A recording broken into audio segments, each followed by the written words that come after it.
Inside Story Uganda, real source of political updates.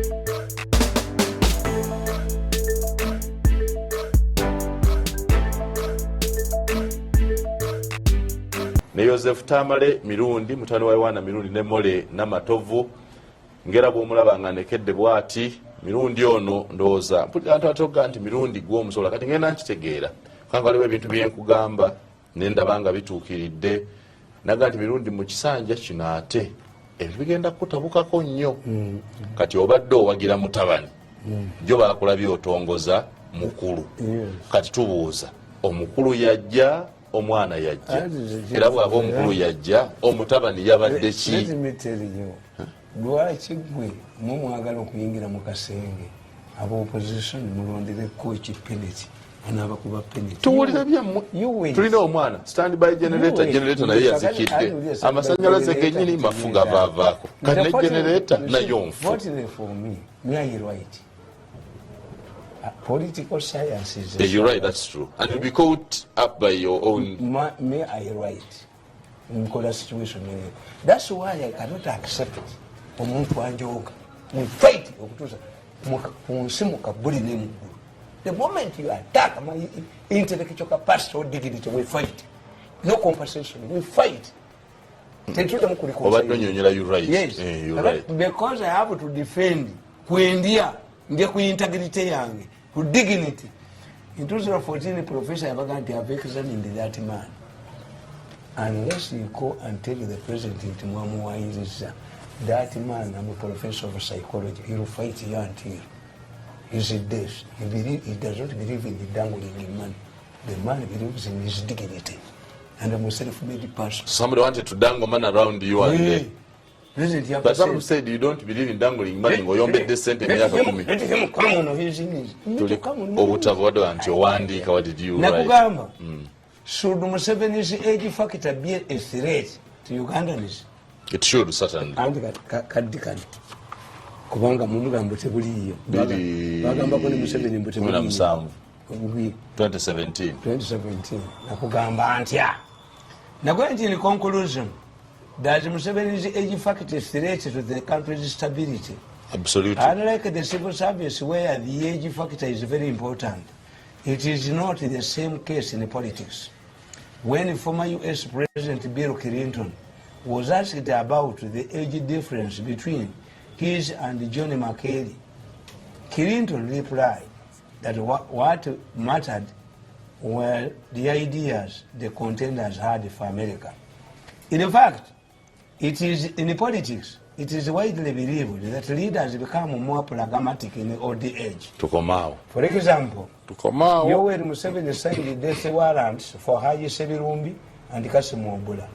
But as he grew in age and experience, he started extending generosity by granting a prerogative of mercy to other death row inmates, after killing Sebirumbi and including Kurisi Rwakasisi and Major Nasru Abdallah. There are numerous examples to illustrate this phenomenon. Let us start with Italy. When the Italian economy was hit by the economic crunch, Napoleon at the age of 95 was picked to fix the economy. Kenyatta became Prime Minister of Kenya at the age of 75. Chibachi became President of Kenya at the age of 77. Onoraira abadagala kufungira ku myaka emeka. Biden wa myaka emeka. Biden yafugira ku 78 kweji. Yes.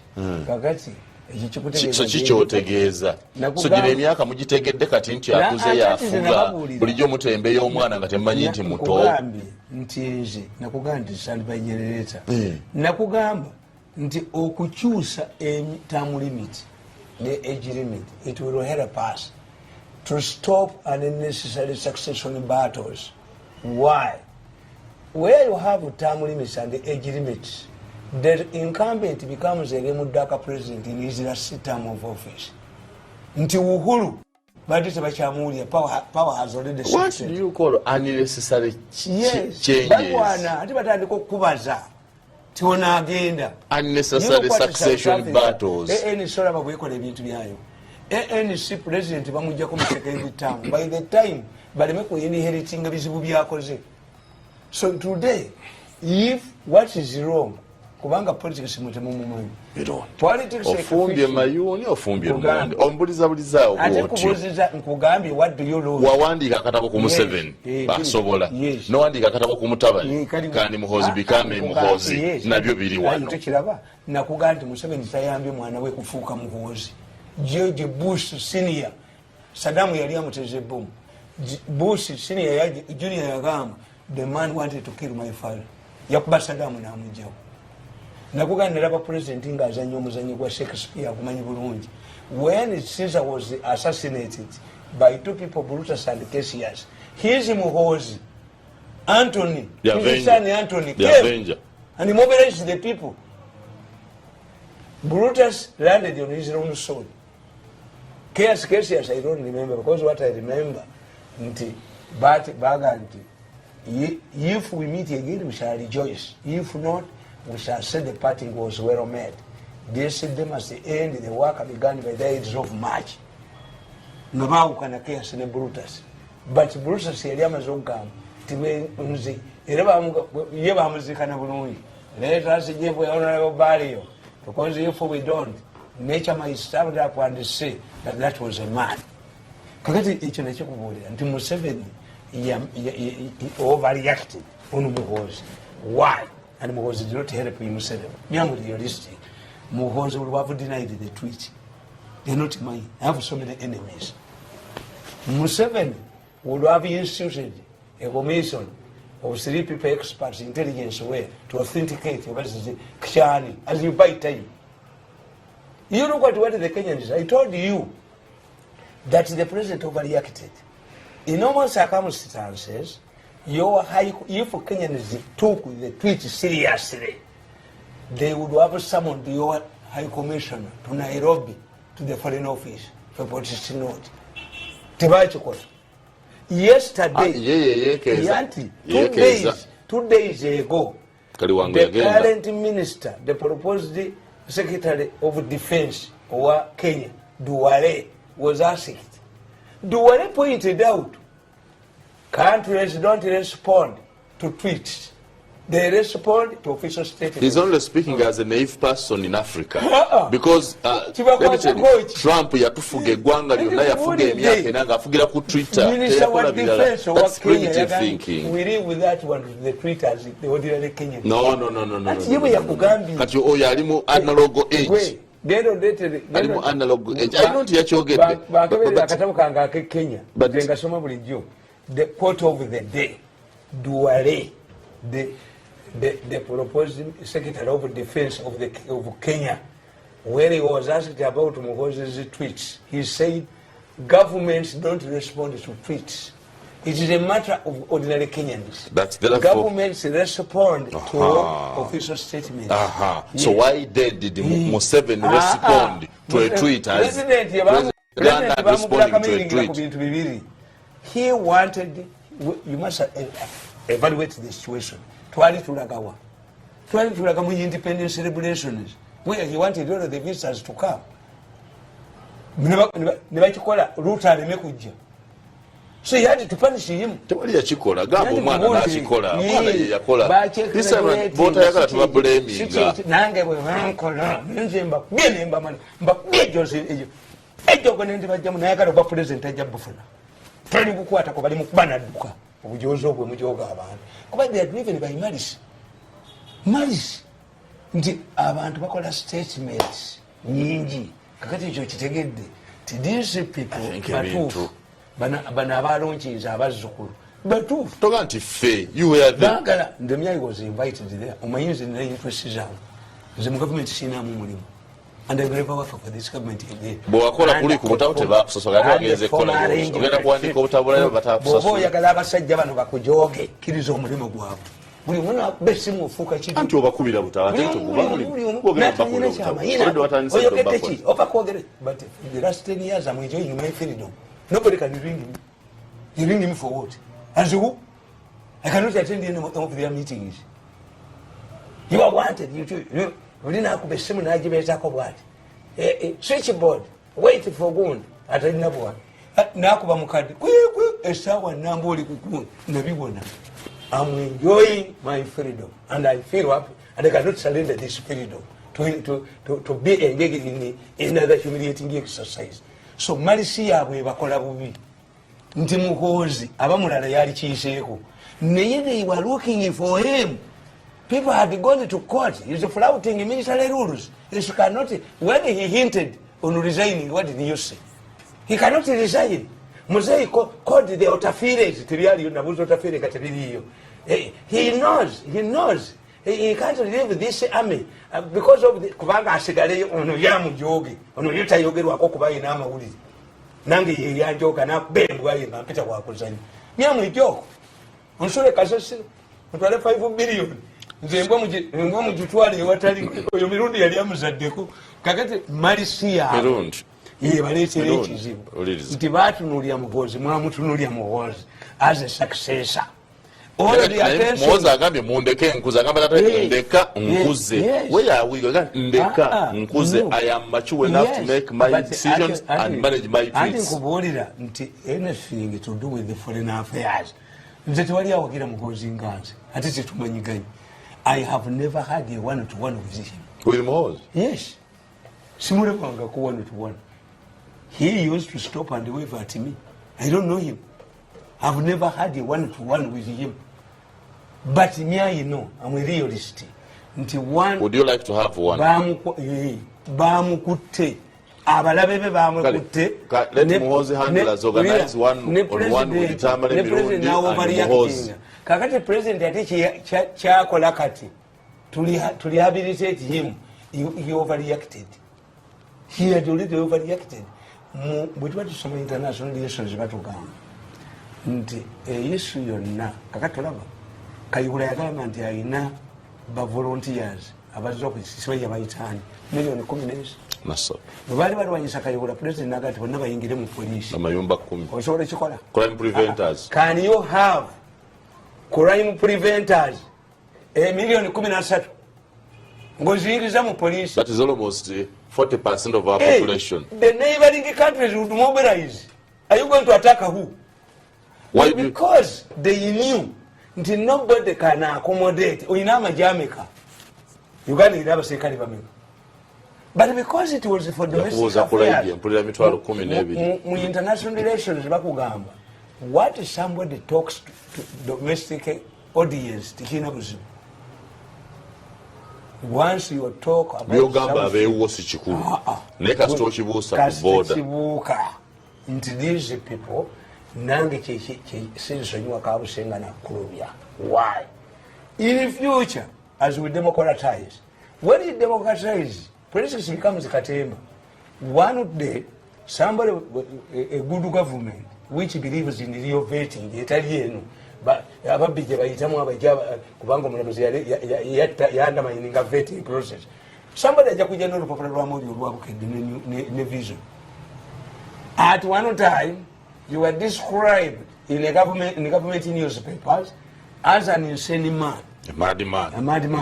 And that the president summoned your mother to witness a mental checkup, to check your mental status. You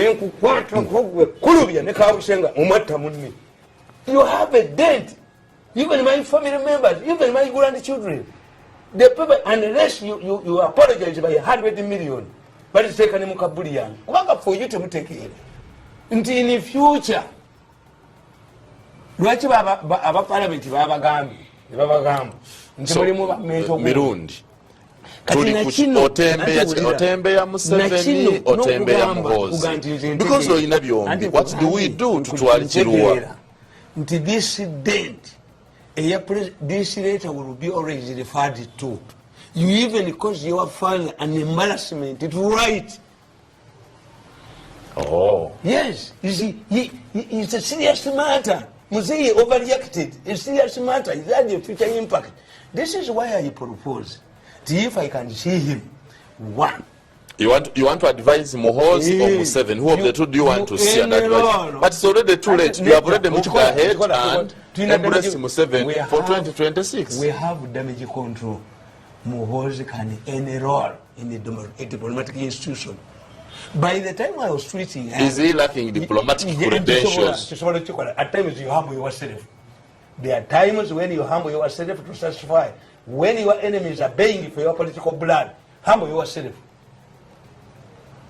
You humble yourself and enroll in a diplomatic school for 1 year. So you would advise Muhoozi again assume diplomatic relations? It will be a reference point. You even force your father to write an apology to another country. So mwe mulowoleza dda bwe mubeereeyo nti bw'ataba Museveni bw'ataba Muhoozi ensi enaakoma abo oba bagenda beemesi gye bagende. They are other people. Politics is alliances. Politics is common interest. Politics is sharing. Politics is who gets what and when. Politics is a group game. Politics is a passenger plane. You don't carry excess baggage. If I know, like I know, that I'm not a part of your future plans, beat them straight out, no, you know, no, can you go consistent? No, you want a family again. How can you support? Do you expect me to support your future interests? The moment I know, no, kakati is a Muhoozi. Nange mubala can protect the relationship with Naye. What is truly 1-to-1 can protect my future interests. I have a stake in this country. I look at the contenders who can protect it. One of the reasons you should support something must be a selfish reason. First you think about yourself, you think about others.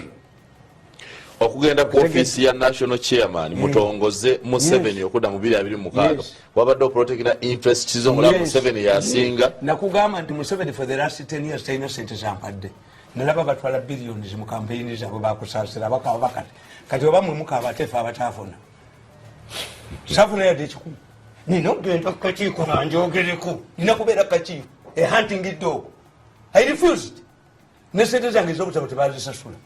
Nino that was the wayagala ngende kakiika nfuge teyabaddemu oyo wemulaba wonna nzira kukabuddusi yanjooga najobonyabonya famire yaffe emyaka 10 emeka natta political career yange yonna ne banjooga mu state house ngembwa ne banhambulinga leero. I humbled myself and the population supported me.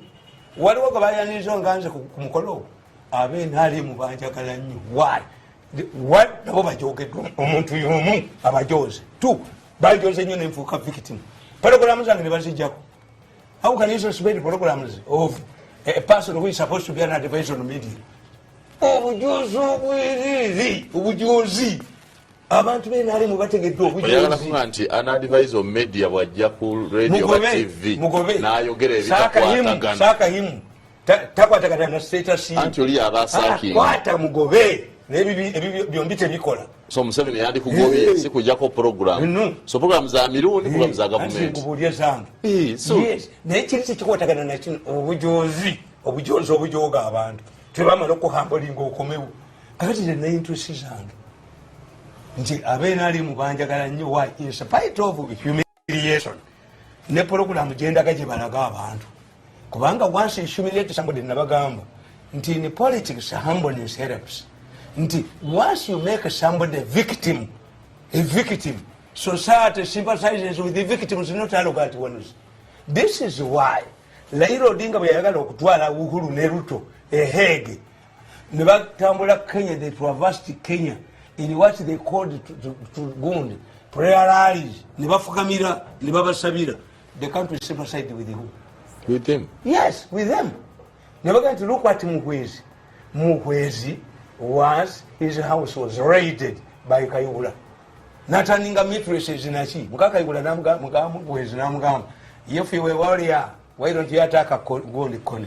What happened?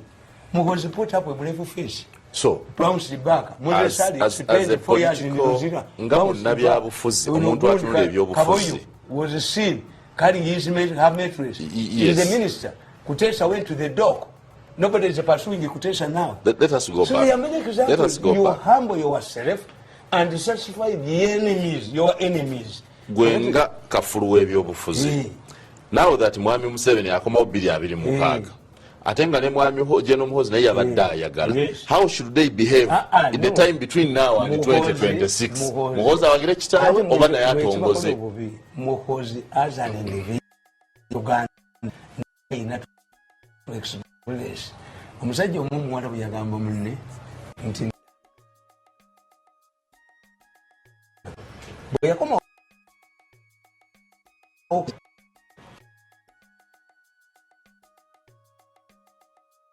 emitayimba okukima emitayimba namugamba nti emmese zazikekese namugamba nti wa emmese zakoze eki zakekese emitayimba agati kyava amubuuza nti naye gwe nti gonsinga obusiru mu nsi omuli empungu esitula seminti weewuunya nnyo nga mulimu emmese zikekese emitayimbwa kakati if we're in a country where a son-in-law wants power, is it strange for a son, a biological son, to want power?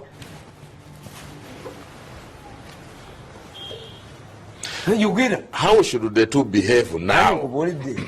Kwakati eriyo naddala mmwe mubadde eno muline wa Museveni gyoli wa Muhoozi gyoli so ogenda kusigala wa ogenda kusigala wa Muhoozi wa Museveni. I would be scared if Muhoozi is rebelling against his father. What if he chooses to do so? Because I'm going to are you fighting him? No, I fight him. You fight who? Muhoozi. While rebelling against his father. If I discipline, which he cannot do. Muhoozi. Mumwagala chikulu yeti kata kisobola. Muhoozi is highly intelligent. Museveni yamugambye towandiika ku bino n'amugamba sebo ndi mukulu manyi kyendeko okuwandiika nebyenjagala ate ffe kyetwagala kizde batta omwana aveeyo agifa abamu twagala bwati twagala mukulu so ajje eno tumulage pawere ewaffe. He will be a loser. He cannot. Tayinza nakicontemplatinga tasobola. He's a highly disciplined man, I know, but he's young. Gendo sibe gundi Clinton. What do you mean young at 48? Young at 48. Young at 48. Clinton bamu mulime Kansas. Very handsome man, very arrogant. Navuma buli muntu ne bagumujjako. Nagula jeep ne yetolola Kansas yonna nga yetondera abantu. I was young. What did he do? He became governor of Kansas and president of the United States. Setbacks zibeeramu. Kuba muli bubi yagamba Museveni, I did not fight to restore chiefs. Even in my family, we have never had a Muluka chief. Yanyiga. When we were president yagamba, I will never meet Habyarimana again. Yadamu namusinka nechanika. So we study statements according to situations. Ani atabyogerangako. Mwe mukoze statements maker. Waliwo sauze kabaka yagamba nti ekikutta obudde kiributa. Waliwo yakwata enyondo n'agiwuuba. Ne balasinga mu parliament okuteeka biteeka erifuto lya Bakabaka. Museveni n'abagamba nti this man can create us trouble. We don't have this law. Bonna ne bakanikinga. Sekandi yava mu campaign bajja baliteekawo. Nga kabaka akutte enyondo. Ali ku mukolo.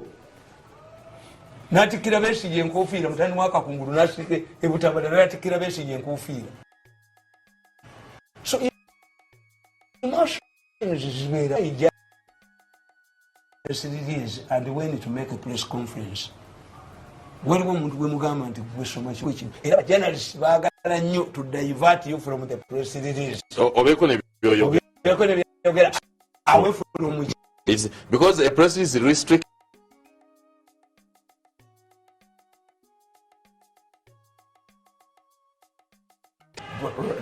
To write a press release. When a matter is simpler, we simply write a press release and let it act. Yes. When the matter is hotter, that requires I can divert you.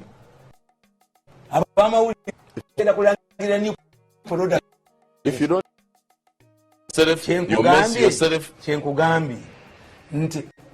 When you say man, a former sober man, trying who used to have women firire gata raping a man like Onurwasa, when it was starts raping, then you ask a question, what has gone wrong?